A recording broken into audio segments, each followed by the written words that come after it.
The U.S. just pledged $500 million in funding from the Department of Defense to fight Ebola. The U.S. Agency for International Development will also distribute 400,000 protective kits with sanitizer and gloves, primarily in Liberia. So you'd think the Liberians would see the U.S. as a partner in eradicating this terrible outbreak. But you'd be wrong, because it's more like they see the U.S. as the cause of Ebola. The Liberian Daily Observer, which is the largest newspaper in Liberia, just published an article on their front page with the headline, "Ebola AIDS manufactured by Western Pharmaceuticals, US DoD." The article basically accuses the U.S. of manufacturing this Ebola outbreak in what they call an American military medical industry scheme to use Africa as a testing ground for bioweapons. The article was written by Dr. Cyril, a professor who's taught at different colleges, including the Agricultural College of the University of Delaware. In the article, he urges African leaders to not let their people be Western guinea pigs. He accuses the Centers for Disease Control and Prevention, Tulane University, the U.S. Army, and others as all being connected to this bioweapons testing plot. Broderick cites reports from the 1970s, along with the 1994 science fiction book, The Hot Zone, as evidence that this Ebola outbreak is just an American test for a way to attack Russia. The article is being criticized for fueling distrust of Western vaccinations in an area that barely trusts the West to begin with. But really, can you blame anyone for distrusting the U.S.'s medical intentions at this point? It wasn't too long ago that the CIA administered hepatitis vaccines in Pakistan as an excuse to collect DNA in their hunt for bin Laden. Partly as a result of that, Pakistan is now the only country where polio is on the rise, thanks to them being wary of any vaccine. And of course, wealthy American institutions like the Rockefeller Foundation have funded eugenic sterilization programs in the past. With such a history, the U.S. is not just distrusted in Liberia. A recent Pew poll of 39 countries found that regions that received American assistance had lower approval ratings for the U.S. compared to countries where the U.S. stays out of their business. And even within the U.S.'s own borders, the anti-vax movement has grown pretty large. So it's no wonder that Liberians would be distrustful of the U.S. It's great that the U.S. is buying all of those protective kits right now, but it can't buy back the world's trust at this point. That they're gonna have to earn. Tonight, let's talk about that by following me on Twitter at The Resident.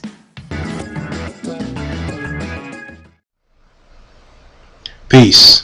I'm Rami Salamel, and I thank you for joining us. Before we get to the article, I want to get this out the way because I know some people may be viewing this and thinking it's an internet rumor, thinking it's conspiracy theory, and just brushing this aside. So for those of you out there, I want you to go to uspto.gov. Once again, uspto.gov. This is the United States Patent and Trademark Office website.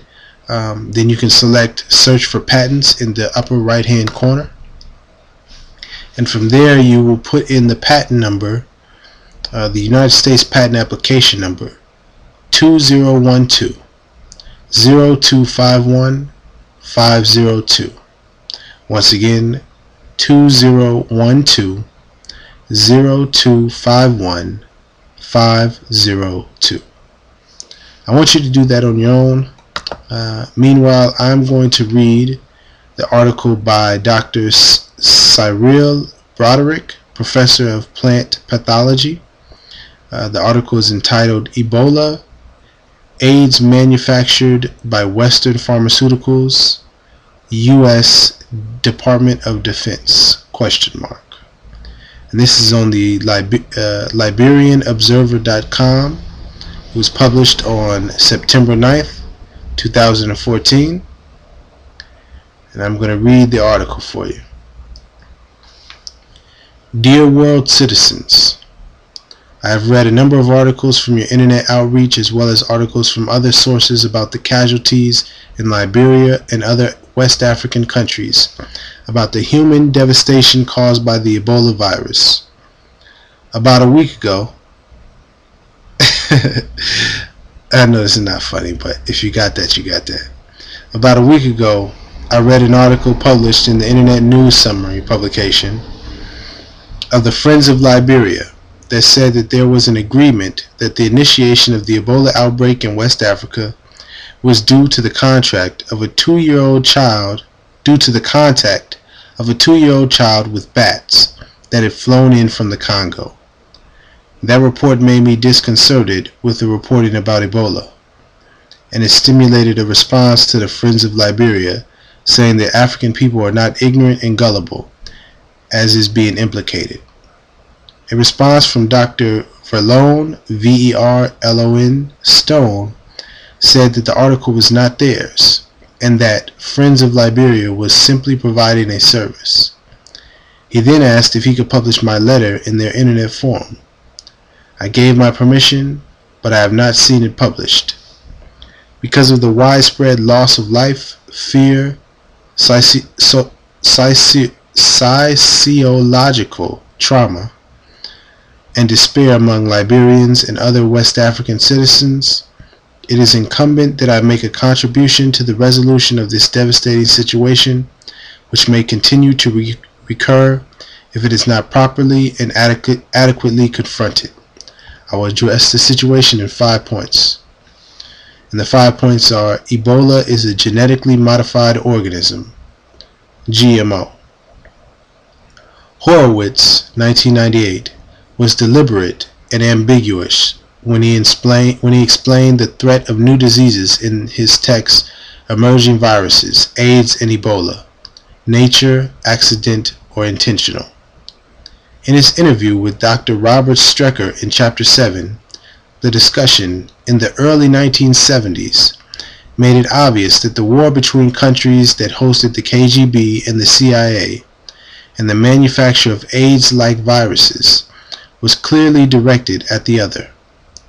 In passing during the interview, mention was made of Fort Detrick, the Ebola building, and a lot of problems with strange illnesses in Frederick, Maryland. By Chapter 12 in his text, he had confirmed the existence of an American military medical industry that conducts biological weapons tests under the guise of administering vaccinations to control diseases and improve the health of Black Africans overseas. Very interesting. The book is an excellent text, and all leaders plus anyone who has interest in science, health, people, and intrigue should study it.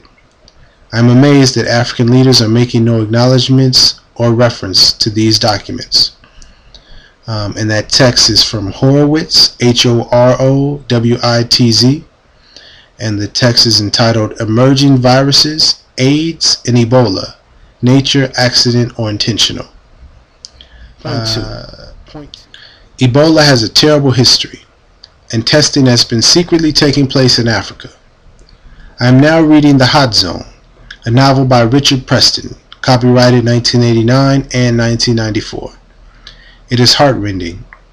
The prolific and prominent writer Stephen King is quoted as saying that the book is one of the most horrifying things I have ever read. What a remarkable piece of work. As a New York Times bestseller, The Hot Zone is presented as a terrifying true story. Terrifying, yes, because the pathological description of what was found in animals killed by the Ebola virus is what the virus has been doing to citizens of Guinea, Sierra Leone, and Liberia in its most recent outbreak. Ebola virus destroys people's internal organs, and the body deteriorates rapidly after death. It softens, and the tissues turn into jelly, even if it is refrigerated to keep it cold. Spontaneous liquefaction is what happens to the body of people killed by the Ebola virus. The author noted in point 1, Dr. Horowitz chides The Hot Zone for writing to be politically correct. I understand, because his book makes every effort to be very factual. The 1976 Ebola incident in Zaire during President Mobutu Seko was the introduction of the GMO Ebola to Africa. Point 3. Sites around Africa and in West Africa have over the years been set up for testing emerging diseases, especially Ebola. The World Health Organization and several other United Nations agencies have been implicated in selecting and enticing African countries to participate in the testing events, promoting vaccinations, but pursuing various testing regimens. The August 2nd, 2014 article, West Africa, what are U.S. biological warfare researchers doing in the Ebola zone, by John Rappaport of Global Research, pinpoints the problem that is facing African governments. Obvious in this and other reports are, among others, the U.S. Army Medical Research Institute of Infectious Diseases, a well-known center for biowar research located at Fort Detrick, Maryland, Tulane University in New Orleans, USA, winner of research grants, including a grant of more than $7 million in the National Institute of Health to fund research with the Lassa viral hemorrhagic fever. C. The U.S. Center of Disease Control. D. Doctors Without Borders, also known by its French name, Médecins Sans Frontières. E. Tekmira, a Canadian pharmaceutical company, and that is Tekmira. F. The UK's GlaxoSmithKline. And G. The Kenema Government Hospital in Kenema, Sierra Leone. Reports narrate stories of the U.S. Department of Defense funding Ebola trials on humans, trials which started just weeks before the Ebola outbreak in Guinea and Sierra Leone. The reports continue and state that the DoD gave a contract worth $140 million to Tekmira, a Canadian pharmaceutical company, to conduct Ebola research. This research work involved injecting and infusing healthy humans with the deadly Ebola virus. Let me read that sentence one more time. This research, the research that the Department of Defense gave a contract of $140 million to a Canadian pharmaceutical company, involves injecting and infusing healthy humans with the deadly Ebola virus. Hence, the DoD is listed as a collaborator in a first-in-human Ebola clinical trial, NCT 02041715, which started in January 2014, shortly before an Ebola epidemic was declared in West Africa in March. Disturbingly, many reports also conclude that the U.S. government has a viral fever bioterrorism research laboratory in Kenema, a town at the epicenter of the Ebola outbreak in West Africa. The only relevant, positive, and ethical olive branch seen in all of my reading is that TheGuardian.com reported the U.S. government funding of Ebola trials on healthy humans comes amid warnings by top scientists in Harvard and Yale that such virus experiments risk triggering a worldwide pandemic. That threat still persists. Point 4. The need for legal action to obtain redress for damages incurred due to the preparation of injustice in the death, injury, and trauma imposed on Liberians and other Africans by the Ebola and other disease agents. The U.S., Canada, the U.S., Canada, France, and the UK are all implicated in the detestable and devilish deeds that these Ebola tests are. There is a need to pursue criminal and civil redress for damages, and African countries and people should secure legal representation to seek damages from these countries, some corporations, and the United Nations. Evidence seems abundant against Tulane University, and suits should start there. Yoichi Shimatsu's article, The Ebola breakout coincided with UN vaccine campaigns, as published on August 18, 2014 in the Liberty Beacon. And point 5, African leaders in African countries need to take the lead in defending babies, children, African women, African men, and the elderly. These citizens do not deserve to be used as guinea pigs. Africa must not relegate the continent to become the locality for disposal and the deposition of hazardous chemicals, dangerous drugs, and chemical or biological agents of emerging diseases. There is urgent need for affirmative action in protecting the less affluent of poor countries, especially African citizens, whose countries are not as scientifically and industrially endowed as the United States and most Western countries, sources of most viral and bacterial GMOs that are strategically designed as biological weapons. It is most disturbing that the U.S. government has been operating a viral hemorrhagic fever bioterrorism research laboratory in Sierra Leone. Are there others? Wherever they exist, it is time to terminate them. If any other sites exist, it is advisable to follow the delayed but essential step. Sierra Leone closed the U.S. bioweapons lab and stopped Tulane University for further testing. The world must be alarmed. All Africans, Americans, Europeans, Middle Easterners, Asians, and people from every conclave on earth should be astonished. African people, notably citizens more particularly of Liberia, Guinea, and Sierra Leone, are victimized and are dying every day. Listen to the people who distrust the hospitals, who cannot shake hands, hug their relatives and friends. Innocent people are dying and they need our help. The countries are poor and cannot afford the whole lot of personal protection equipment that the situation requires. The threat is real, and it is larger than a few African countries. The challenge is global, and we request assistance from everywhere, including China, Japan, Australia, India, Germany, Italy, and even kind-hearted people in the US, France, the UK, Russia, Korea, Saudi Arabia, and anywhere else whose desire is to help. The situation is bleaker than we on the outside can imagine, and we must provide assistance however we can. To ensure a future that has less of this kind of drama, it is important that we now demand that our leaders and governments be honest, transparent, fair, and productively engaged.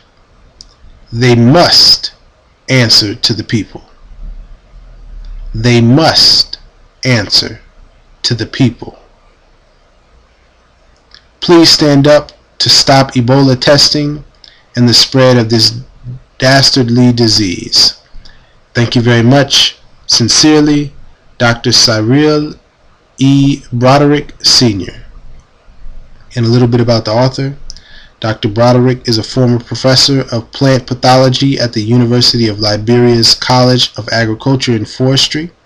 He is also the former observer farmer in the 1980s. It was from this column in our newspaper, the Daily Observer, that Firestone spotted him and offered him the position of the Director of Research in the late 1980s. In addition, he is a scientist who has taught for many years at the Agricultural College of the University of Delaware. Don't believe me. It's not what we need. It's time to know for ourselves. There's links in the description below. Look it up. See for yourself. This is not a game. I know, there's a movie that came out, Contagion, I think was the name. Matt Damon starred in it. V for Vendetta, another film. And they seem like, fictional stories. But if you pay close attention, it's foretelling, It's time to wise up. It's time to wake up. This Ebola isn't the last of it. Fukushima. all of the radioactive waste that's dumping into the Pacific Ocean. And it's been dumping in the Pacific Ocean for years now. And everyone is silent.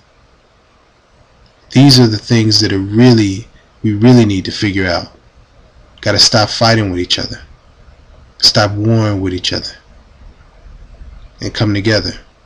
Unite. And uplift humanity. Please look up this information. Spread the word. Thought I say peace and much love to you. And much love to the doctor for even writing this article. And the LiberianObserver.com, that's where I got the article from. Much love.